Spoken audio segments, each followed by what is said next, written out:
Hey Danish tubers, welcome back to Module 2, Lesson 3, and in this one we're diving headfirst into the thrilling world of Danish modal verbs and future tenses, and we're going to learn that there's a few differences, right, between English and Danish, and that can be a little bit confusing, but we're going to work it out nice and easy. I'm your Danish language guide, Liam, as always, here to help you navigate the twists and turns of the Danish language. So, as I said, in this class we're going to be expressing future actions with modal verbs. We're going to look at some of the modal verbs and their conjugations. And we're going to use the modal verbs to express things such as possibility, necessity, and permission. Next slide. Welcome to the future. In Danish, we don't just talk about the future, we paint it with modal verbs. So, imagine these three guys as the architects of potential, helping us construct sentences that will tell us what's gonna happen. We have kan, vil, skal. Kan, vil, skal. So before we get moving, let's look at their conjugations, which are pretty easy, kind of funny, but easy to understand and easy to remember, thankfully. So we have, for example, kan, which means can, and the infinitive of the verb is at kunne, to be able to. And in the past tense, it is also kunne. So at kunne. So if I say, jeg kan tale dansk, I can speak Danish. If I wanted to say, I could speak Danish, jeg kunne tale dansk. Jeg kunne tale dansk, which is the same as the infinitive. Likewise, skal, and we'll get into a little bit more of the different meanings, in the infinitive is at skulle, so maybe to should do something. Past tense of skulle is skulle. You can see a pattern forming, right? So, for example, jeg skal til byen, I need to go to the city. Jeg skal til byen. Past tense, jeg skulle til byen. Jeg skulle til byen. I needed to go to the city. Lastly, we have vil, which usually means want to do something. Jeg vil. In the infinitive, at ville, to want. And you guessed it, the past tense is ville. Okay, these are easy to remember, right? Ville. One more example. Jeg vil have en kop kaffe. I would like a cup of coffee. I wanted a cup of coffee. Jeg ville have en kop kaffe. Jeg ville have en kop kaffe. Next slide. So, modal verbs in Danish aren't just one-trick ponies. They go beyond the future. They express possibility, necessity, and even permission. Here you can see the simple translations. Kan meaning can. Wow, that was hard. Skal meaning going, I've written here, and vil meaning want or will. Let me break it down a little bit. So can is, of course, can. That is your possibility. Skal can mean a few different things. It can mean shall, which is very close again, right? I shall do this. Jeg skal gøre det her. But skal is also used to say that you are going somewhere. For example, I'm going to the city. Byen is the city. So, jeg skal til byen. Jeg skal til byen.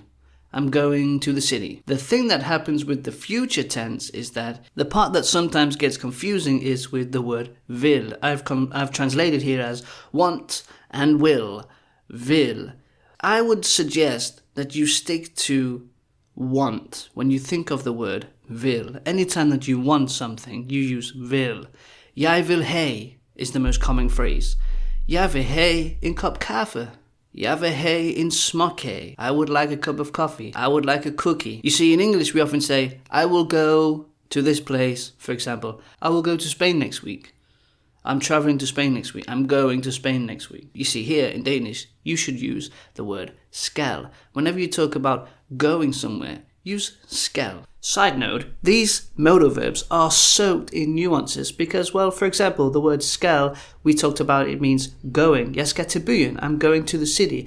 But it can also mean I need to go to the city. Jeg skal til byen i morgen. I need to go to the city tomorrow because if I don't, this thing's gonna happen. Du skal gøre det. You need to do it.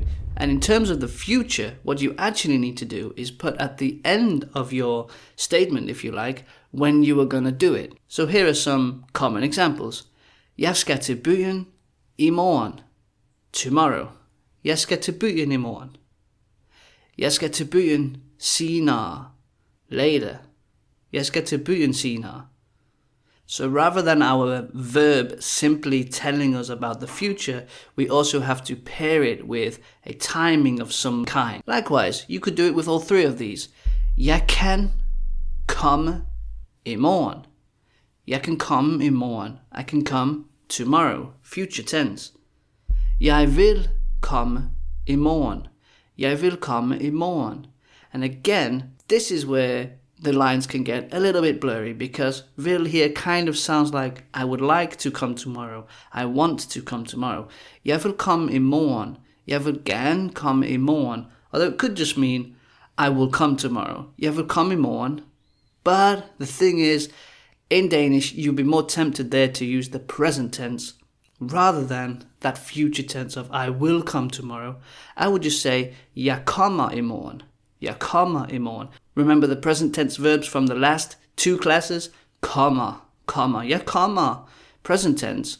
And again, the signifier at the end tells me I'm coming later, tomorrow. Jeg kommer i morgen. So let's make one last comparison with these modal verbs, which, as you've probably heard 1,000 times, are like the Swiss Army knives of verbs in Danish, if you like. Here I have can versus må. And the reason I have can versus may, må being another modal verb, may, is that there's a very clear distinction. Can you do it? Is it possible? May you do it? Is it permitted? And the reason the lines get blurry is again because of English. In English, we sometimes might say, hey, can I sit here? Kan jeg sidde her? In Danish, which sounds exactly the same basically.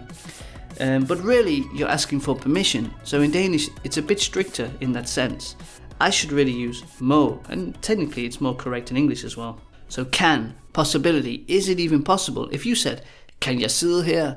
That sounds like, is it possible for me to sit here? Is there something wrong with the chair? Is it gonna break if I sit here? Whereas, if I ask, må jeg sidde her? It sounds like, may I sit here? Is it okay if I sit here? Tusind tak. Next slide. Now let's roll up our sleeves and get down to business. We've got some exercises, scenarios, real life situations if you like, that'll make these modal verbs your best friends. Get ready to put your skills into action. Simply select the correct verb, can or må. Han kan, må ikke spise så meget.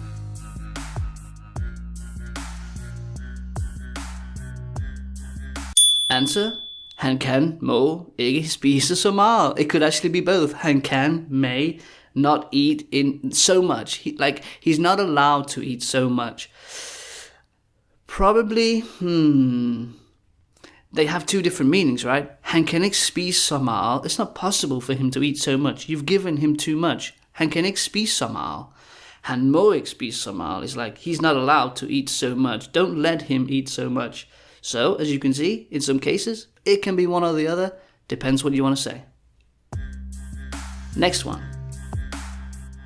Kan, må jeg tale med ham?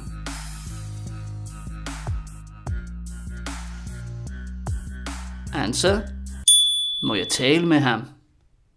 May I speak with him? Of course. You're asking, may I speak with him? It's a common thing to ask when you call somebody. Hi, må jeg tale med Liam? Hey, may I speak with Liam? Again, could be can, but then it's not really asking permission. It's again, is it possible for me to speak with him? Yeah, probably it's going to be må. Next one. Jeg tror, at hun kan, må tale dansk.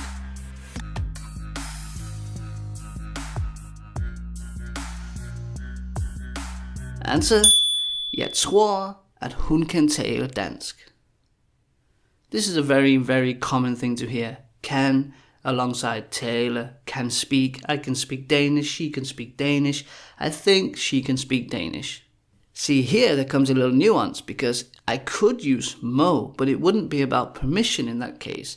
It would almost be in a context of she must do this. So må can mean permission, may, it can also mean must. You must do this. Jeg tror, at hun må tale dansk. I think she must speak Danish, like at that meeting or something like that.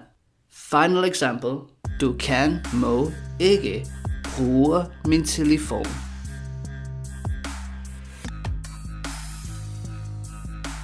Answer. Du må ikke bruge min telefon.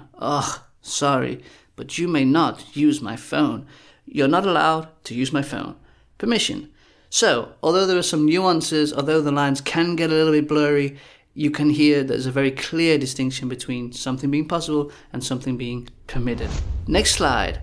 Finally, I have a very short conversation between two friends, Anders and Mads. Very Danish names, and they're going to give you an example of how can and må might be used in a very simple conversation. Here we go.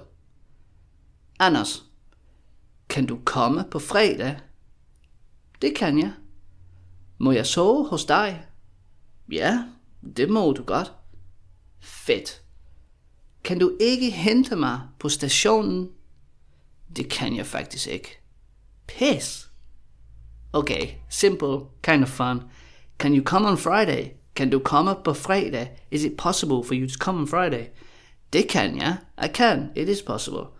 Må jeg sove hos dig? May I stay at your place? May I sleep at your place? Ja, det må du godt. Yes, you can do that. You may. That may you well. Fedt. Cool. Kan du hente mig på stationen? Can you pick me up at the station? Det kan jeg faktisk ikke. I can't actually. That can I actually not. Piss. Shit. There you go. Bravo! You've just unlocked the door to expressing future tenses in Danish, as well as possibility versus permission. Remember, the future is yours to shape with these versatile tools. Here are some bonus markers that you can use when talking about future. We had already i morgen, tomorrow, senere, later, i næste uge, next week, i næste år, next year, på tirsdag, on Tuesday, for example. So if you learn the days of the week, anytime you're talking about the future, for example, I'm coming on Monday, jeg er coming on Tuesday, jeg kommer på tirsdag. Until we meet again, be sure to digest, go over to your workbook, practice using these modal verbs and future tenses and also future tense markers. Keep practicing, keep exploring. Write to me if you have any questions. I'm your trusty Danish language guide, and with these modal verbs by your side, you are ready to conquer Danish language. Vi ses i den næste. See you in the next one.